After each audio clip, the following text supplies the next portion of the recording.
Assalamualaikum warahmatullahi wabarakatuh. Selamat datang di kisah inspirasi kehidupan.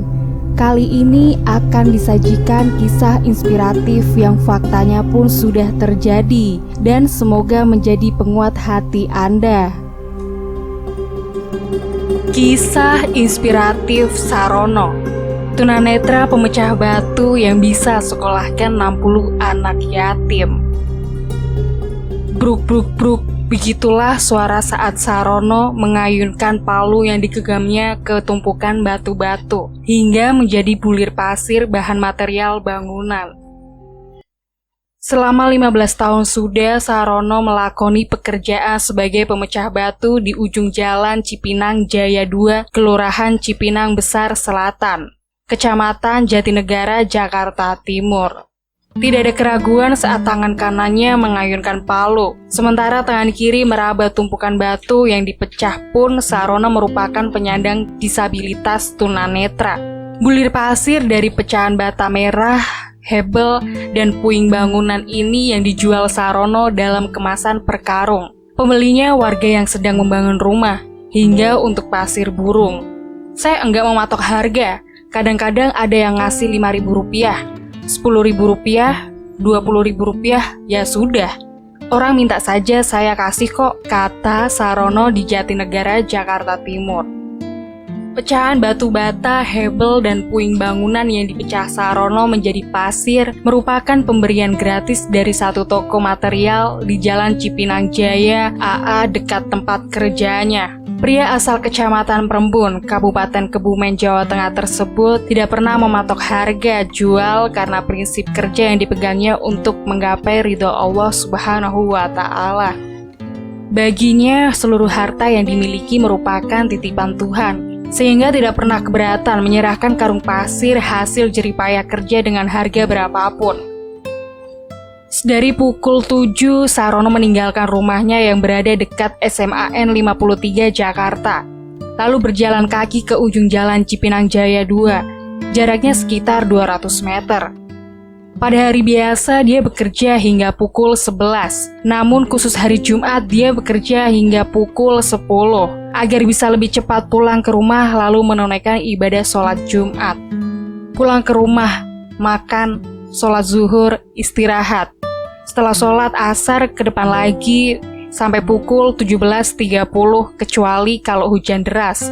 Kalau gerimis saya masih kerja pakai payung, ujarnya. Tempat Sarono bekerja sekaligus menjual pasir memang tidak beratap. Dia hanya berjongkok di sisa badan jalan dengan lebar tak sampai 1 meter yang tidak jadi jalur kendaraan.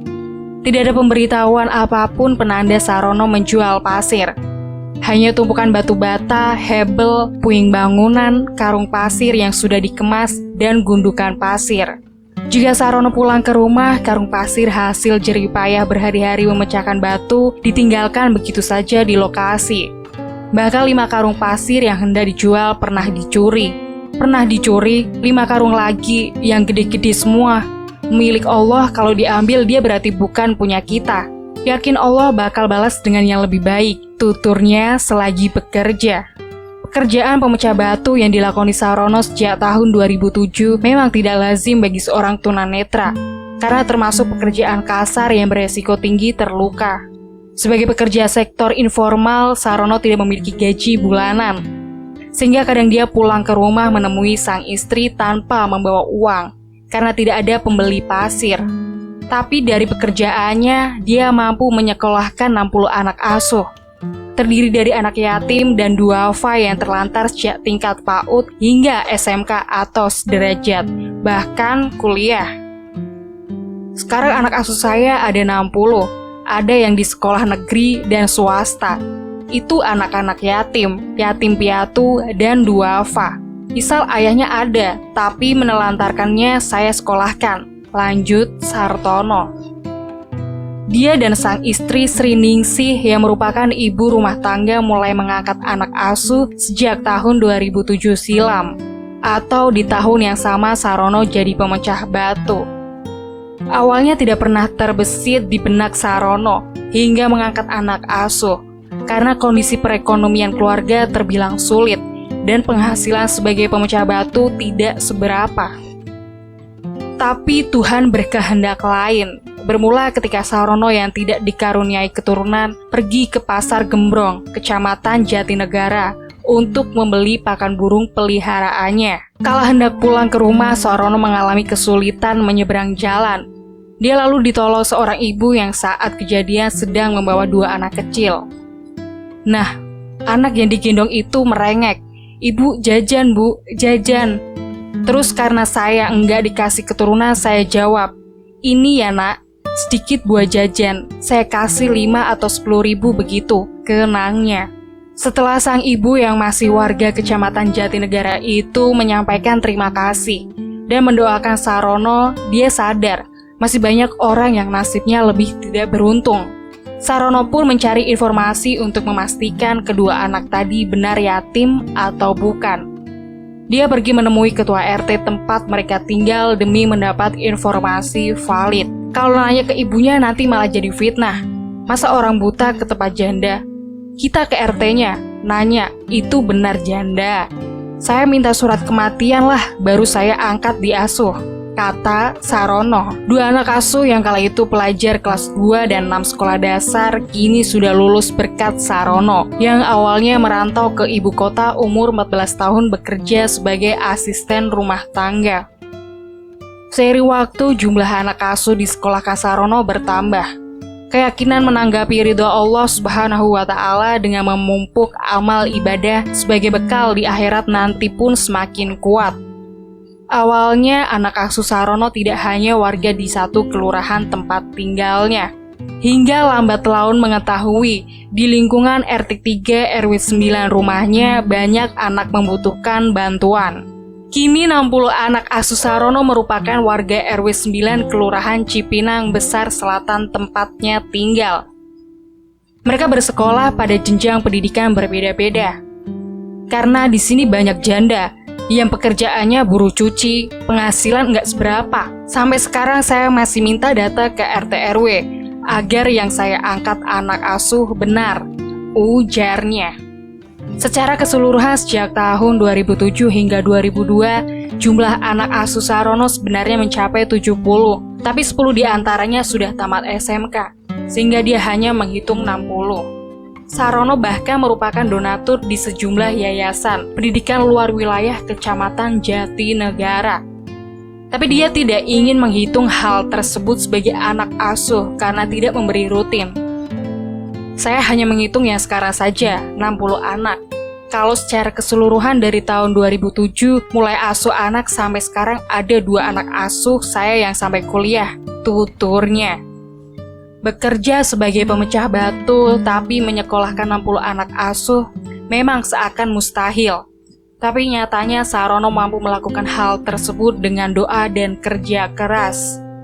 Sarono yang mulai kehilangan penglihatan sejak tahun 1994 akibat penyakit mampu menyekolahkan 60 anak asuh. Bahkan di masa pandemi COVID-19 saat anak butuh handphone untuk belajar online, niat tulus membantu anak-anak asuh bersekolah mendapat bantuan dari berbagai pihak. Hal ini dianggap Sarono sebagai berkah yang diberikan Tuhan melalui tangan orang lain.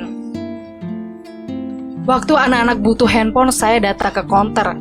Ternyata dia pernah melihat tayangan berita tentang saya. Dibantulah.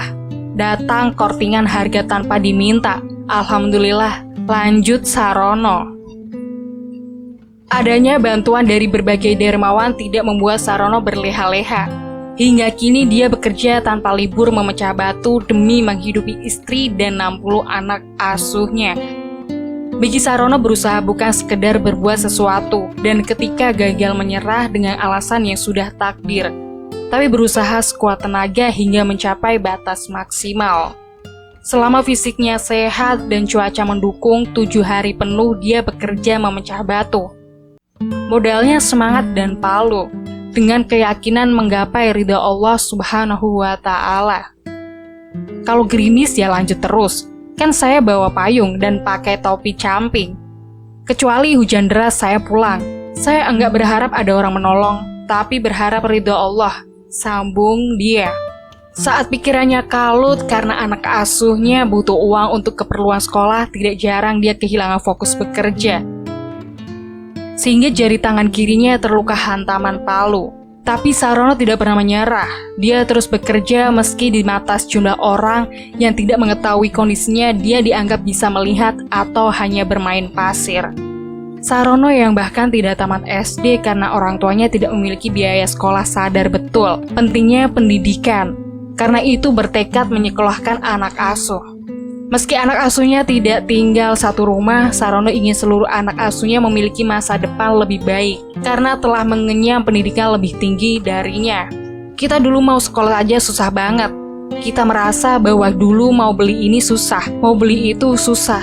Biar anak-anak jangan seperti kita dululah, kata Sarono. Di usianya sekarang, Sarono mengatakan tidak terbesit untuk mencari pekerjaan lain. Alasannya karena faktor kehilangan indera penglihatan dan merasa sudah nyaman dengan yang dilakoni. Dia hanya berharap diberi kesehatan dan umur panjang untuk terus bekerja demi menghidupi sang istri dan anak asuhnya bersekolah hingga bisa melihat mereka memiliki masa depan lebih baik. Sepanjang masih bisa bergerak, sepanjang toko material masih membuang sisa batu di sini, mungkin sampai akhir hayat saya begini saja. Termasuk menyekolahkan anak asuh, ujarnya. Kisahnya pun berakhir sampai di sini. Semoga menginspirasi dan sampai jumpa di kisah-kisah inspiratif lainnya. Wassalamualaikum warahmatullahi wabarakatuh.